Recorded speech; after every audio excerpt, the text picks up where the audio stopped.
Alright, like, click, subscribe, do all that. You know what time it is. It's Netflix time. This movie's called Get the Grift.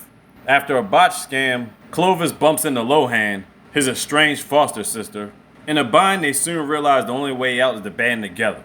So it's a Brazilian comedy that just came out. It's about an hour and 35 minutes long. Spoiler alert, let's get it. So here we have Clovis when he was young. He enjoys painting and doing artwork. And as a kid, he's been switched around throughout multiple families, up until he was about 15. This girl right here is his stepsister, Lohane. 15 years later, he's become a master painter. So good that he's made money forging paintings, you know what I'm saying, scam artists and whatnot. So good that he even forges paintings for the senator.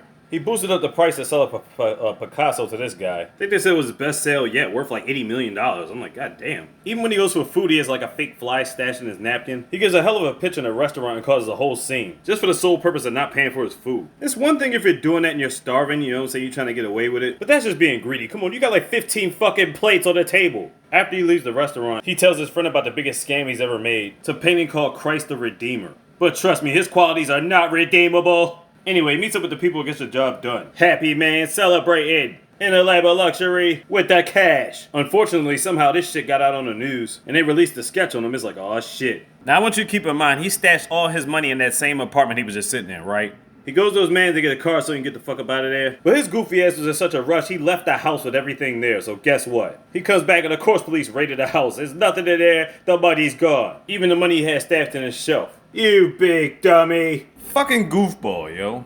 Well, anyway, he's about to get in the car and get the hell up out of there. But as he's leaving, he hits his lady on the street. Like, what the fuck? It turns out of all the people to run into, he runs into his stepsister, Lohane. And why did she bump into her all of a sudden? Because she was dipping out too. From what? Well, Lohane apparently had a hamburger stand, making a good, decent, honest living. For some reason, she's obsessed with giving her customers the best quality napkins. Well, anyway, some inspectors come to her job one day, and apparently she never paid the money to get a permit for a truck. So she kicks out most of the money so this guy can stay away and be like, alright, I'll turn a blind eye to this. Come to find out the real inspectors come later on and they take her truck. Yeah, the other guy was a fake inspector. So now she ain't got no truck or no money. So she took whatever money she had to make a trip to Rio so she can go to her stepbrother. And that's what led to them literally running into each other. To make up for running into her, he takes her wherever she needs to go. She's constantly talking to him and he ain't trying to hear shit. He just drops her off in the middle of nowhere talking about, I got my own problems. I'm like, god damn, dude. So she's going to get her bags out the back. His bag spills out the back. You see all the fake IDs laying on the ground. So consider what happened to her with the trucks. You know she's surprised to see that her brother's a full-fledged scam artist. Nevertheless, he still just drops her off and leaves. So she's just walking around and all of a sudden, she sees her brother at a check stop and at this point, he's pretty much fucked. So she comes up with the brilliant idea of stuffing a shirt in her stomach to act like she's pregnant and pretends like her stepbrother is her baby daddy. And it turns to a big argument until the cop just gets fed up and is like, alright, y'all just get the hell out of here. Yep, it's time for you to be grateful. Your sister just saved you from going to jail. And his sister's like, yeah, you owe me. You gonna buy me a trailer. I need one. So he goes to an ATM to get a check deposit slip. I think he has somebody else's credit card or something. And he rents out a hotel using somebody else's name. Then he wants to take her shopping so she can get some new clothes. So the idea is to have her trying on clothes, but she's gonna go in the back and start stuffing clothes in a bag. Well, some in her bag and some in her shirt. But how are they gonna get out? The clothes got tags on them, right? So while some other lady is shopping, he slips one of the dresses in her bag. So when she's ready to leave, the alarm goes out, letting them slip away. I can't even front, that was kind of slick. Then he comes up with the idea of how he's gonna get a trailer. See this lady right here? He just assumes that she's gonna have a lot of money. When the lady goes in the store to pay for something, he wants his sister to go in there and take a picture of the check when she pulls it out. So she does a lot of small talk. So she does as she pretends to take selfies. Later on, Clovis comes in with this random story and he switches the check that he has with her check. And without her knowledge, she just gave him $11,000. This guy's a scam artist to the fucking max. Later on, he goes to cash it, but she says she can't read the numbers. She says she needs the person to come in and sign for it. He gives some story about the lady that has Parkinson's disease. She wouldn't accept it, then he gives a sob story to the rest of the customers that are standing in line. And the old man's with him like, yeah, get him his cash now, like we stuck at a JT Wentworth commercial. And then she cashes his check. Yeah, $11,000, that's fucking crazy. Lohane wants to go out and celebrate, but Clovis is like, no, just stay in the apartment, just chill out, you got your money for the trailer. But later that night, she ends up sneaking out the apartment. See, she knows he's a scam artist. The problem is she doesn't know how deep this shit goes. He finds at the party he's trying to get her out, and look at that lady in the middle. She looks familiar, right? Yeah, that's the lady he scammed at the store. Like, oh shit. Now they're on the run. They gotta go to back to the hotel, get the money. They get it, dip out, and fall asleep in the car. Next day, he gets her a trailer or a van or a Volkswagen, close enough, right? She's like, I need a trailer. I can't cook food out of there. He's like, sis, come on, just make it work. Well, anyway, he got her a trailer. They about to go back on their merry way. He wouldn't have anything to do with it at first, but now he's all sad that he's really built by himself. And then she ends up following him talking about, you said you was gonna get me a trailer. And then coincidentally or not, his car breaks down. So now he's riding with his sis. She tells him to live life a little. He starts sticking his head out the window. Unfortunately, she is too, and she's not paying attention to the road. And they're about to run head on into a chicken truck. No, legitimately, they run head on into it, and there was chickens in the back seat. You see one flying all over the place, money flying everywhere. But how the hell did they get out the car? They got out the car all fine and dandy and shit. But they ain't had enough time to pick up the money because the boys came through. How the fuck was that van even still running?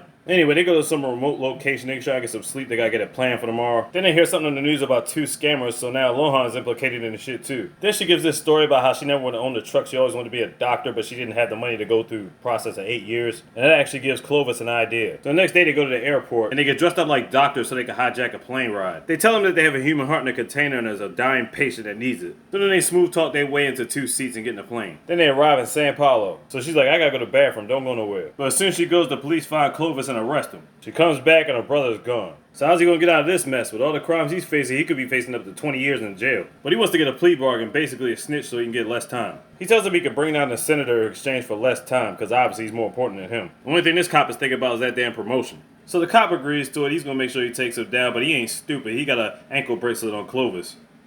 Yeah, to make sure he ain't getting away. He calls up his sis out here scamming like crazy. She all G'd up, getting the clothes all done. She looking fresh. He tells her he didn't mean to leave her. He just had to get some connects done, and he actually got an apartment set up and everything like that. But we know he ain't telling her the truth. So they meet up, he tells her we got one more job to do, it's gonna make a lot of money, and then after that we're done, we about the game. She's reluctant at first, but like I said, he's a pretty good convincer. So the plan is to get the senator's friend to buy a painting, but obviously he can't do it, so he's gotta get his sister to do it. They'll have to go through a montage of lessons and teaching her the ropes. They get the call, she tried to sell it at $90,000. The guy hung up and texted her $50,000, he was like, alright, just take the deal. So they meet up at a funeral service, and she's just going on for hours and hours and hours just talking and talking. I'm like, yo, get to it. Who starts getting nervous? Then he looks over, he's like, what's up with that homeless guy? She's like, don't even worry about that. We're gonna get it done. So after a bunch of bullshit, he gets the painting, she gets the money. They go to a club and celebrate for a little bit. Next day, he gets dressed up like a waiter while she's sleeping on the couch, just knocked out. So why is he dressed up like a waiter? Because at this spot, they're having an auction where the Senate's in attendance and his friend that bought the painting. Basically, they're there to flip the painting so they can get $3 million off it. Problem is, his sister wakes up, comes and finds him, and he's like, yo, what's going on with you? Why are you dressed up like a waiter? What are you hiding from me? And the cop is in attendance too, obviously. So he interrupts the auction and tells him about the Senate exposing a fake painting that they're trying to resell. But the crazy thing about all this is that the Senate has diplomatic immunity, they can't touch him. So if that be the case, what was the point even trying to set him up so they can even get him? Like, they couldn't touch him anyway. It's like, it's ridiculous. But seeing as how his sister was there, they called his sister and they're trying to give her time too. So to get his sister out of the predicament, like, he tells him that she didn't know anything. I'll take full blame, full responsibility for everything. So then they let her go and take him in. She's like, damn, dude, you really were in some shit, huh? So with luck on his side, good behavior, and by the skin of his teeth, he only had to do 18 months. Of course, they couldn't touch the senator or anybody else. They ain't get shit. And so with the money that she did have, she bought herself a new truck, and now Clovis works under her. And now he learns the value of working an honest job. There you go, a fun little comedy, a little bit of twists and turns. This guy's pretty smart though when it comes to that shit. I ain't even gonna front. You just have to watch and see how he gets himself out of situations. Get the Grift on Netflix. Check it out. Like, click, subscribe, do all that. You're under what time it is. Slick, easy, out easy, mister. Big. Who's the goddamn slogan?